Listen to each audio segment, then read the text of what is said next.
తిరుపతి నియోజకవర్గంలోని అవిలాల వద్ద నూతనంగా నిర్మిస్తున్న టీడీపీ పార్లమెంటు కార్యాలయ భవన నిర్మాణ పనులను తిరుపతి పార్లమెంట్ అధ్యక్షులు డాక్టర్ పనబాక లక్ష్మి ఈ రోజు పరిశీలించారు.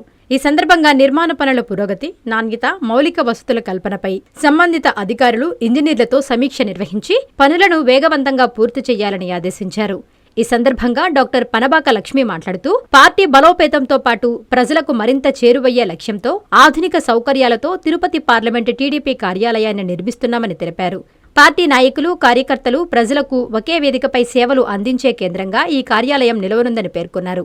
ఈ కార్యక్రమంలో Tirupati parliament vice president Yashwant Reddy, Telugudesam నాయకులు సురేష్ పాల్గొన్నారు.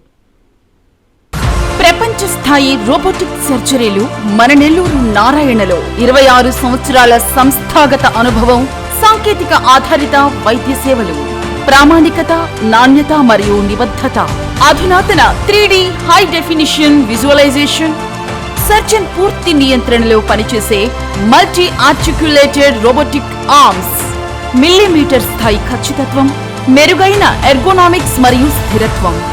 Narayana robotic surgery. తక్కువ నొప్పి, తక్కువ రక్తస్రావం, వేగంగా కోలుకోవడం, త్వరితంగా డిశ్చార్జ్. నెల్లూరు పరిసర ప్రాంత ప్రజలకు అందుబాటులో కలదు.